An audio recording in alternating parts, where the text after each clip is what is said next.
Hello student, welcome to our channel MCC research centre. আজকে class 6-এর ইংলিশের question bank নিয়ে আলোচনা করব। ইংলিশে রাইমার্টিন কোশ্চেন ব্যাংক। তো ইতিমধ্যে সবাইয়েরই নিশ্চয়ই টেক্সটগুলো পড়া হয়ে গেছে। তো সেই টেক্সট থেকে রাইমার্টিনের যে কোশ্চেনগুলো রয়েছে সেগুলো আমরা সলভ করব। ঠিক আছে, প্রথম যে স্কুলটা রয়েছে সেটা আলিপুরদুয়ার হাই স্কুল, পৃষ্ঠা নম্বর হচ্ছে 96। তো এই স্কুল থেকে প্রথম যে সিনটা রয়েছে সেটা হচ্ছে দ্য অ্যাডভেঞ্চার অফ এ কাউন, অর্থাৎ সেকেন্ড চ্যাপ্টার থেকে নেওয়া হয়েছে। চলো কোশ্চেনগুলো দেখে নিই, এখান থেকে কি কি কোশ্চেন আছে। আশা করি সবাই টেক্সটগুলো পড়া হয়ে গেছে।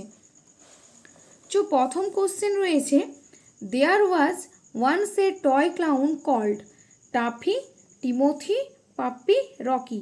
মানে যে টয় ক্লাউনটার কথা বলা হয়েছে তার নাম কি? তাহলে কী হবে? টাফি।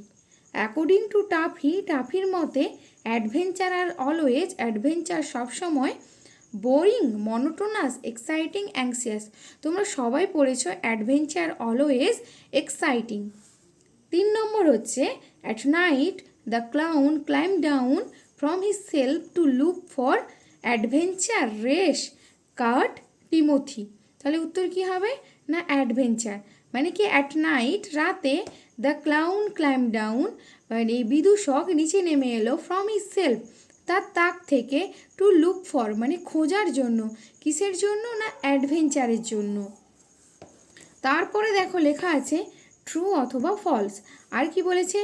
যে false statement and provide supporting statement, মানে তুমি এটা ট্রুও বলতে পারো, ফলসও বলতে পারো, কিন্তু কেন এটা ট্রু হয়েছে বা কেন ফলস হয়েছে তার সাপোর্ট একটা স্টেটমেন্ট দিতে হবে। ঠিক আছে, তাহলে প্রথম কোশ্চেন রয়েছে, toffee lived along in the toy shop. মানে টাফি বাস করতো একা ওই টয় শপে। তাহলে এটা কি হবে? এটা অবশ্যই ফলস হবে। তাহলে এই সাপোর্টিং স্টেটমেন্ট হিসাবে আমরা বইয়ে যে লাইনটা ছিল বা এই কোশ্চেন ব্যাংকে যে লাইনটা আছে সেই লাইনটা আমরা তুলে দেব, যে he lived a toy shop with many other toys. মানে সে বাস করতো টয় শপে অনেকগুলি টয়ের সাথে বা অনেকগুলি খেলনার সাথে। দুয়ের দিকের বলছে, the name of the puppy dog was Timothy. তাহলে সেই পাপ্পি ডগের নাম কি? না টিমোথি। এটা তো ট্রু হবেই, তোমরা সবাই জানো। The Timothy the puppy dog, Timothy ছিল দ্য পাপ্পি ডগ, তাহলে পাপ্পি ডগটার নাম ছিল কি? টিমোথি। তারপরে কোশ্চেন বলছে, fill in the blanks with information from this passage, অর্থাৎ ইনফরমেশান প্যাসেজ থেকে খুঁজে লিখতে হবে। Taffy long to be a কি? না টাফির ইচ্ছে ছিল to be a hero, hero হওয়ার। তারপরে বলছে, find words from the given passage from mean the following. মানে এইখানে যে ওয়ার্ডটা দেওয়া আছে সেই ওয়ার্ডগুলোর মানে টেক্সট বইয়ের এমন একটা ওয়ার্ডের মানে হবে যেটার এটার মানে সমান হবে, অর্থাৎ সিনোনিমস বা সমার্থক শব্দের মতো। তো কমপ্লেন অ্যাবাউট সামথিং, কোনো কিছুর ব্যাপারে কমপ্লেন করা, তো এটা কি হবে? গ্রাম্বেল, GRUMBLE, গ্রাম্বেল।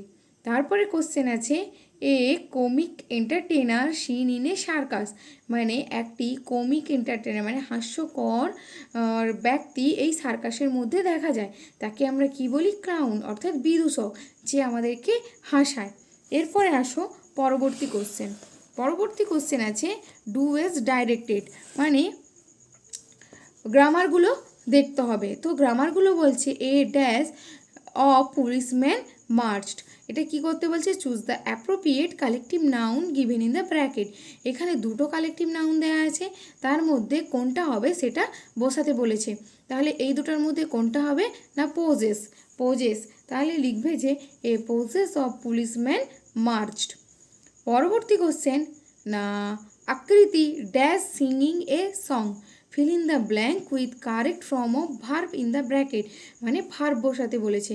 যেহেতু এখানে সিঙ্গিং আছে তাই জন্য আকৃতি যেহেতু সিঙ্গেল তাই জন্য বুঝবে ইজ, তাহলে আকৃতি ইজ সিঙ্গিং এ সং। তারপরে এখানে একটা রাইটিং রয়েছে, না write a paragraph on your favourite fast food using the following points. মানে তোমরা কি কি ফাস্ট ফুড খেতে ভালোবাসো তার মধ্যে ইউর ফেভারিট, তোমার সব থেকে প্রিয় যে ফাস্ট ফুড সেটা নিয়ে একটি রাইটিং লিখতে বলেছে।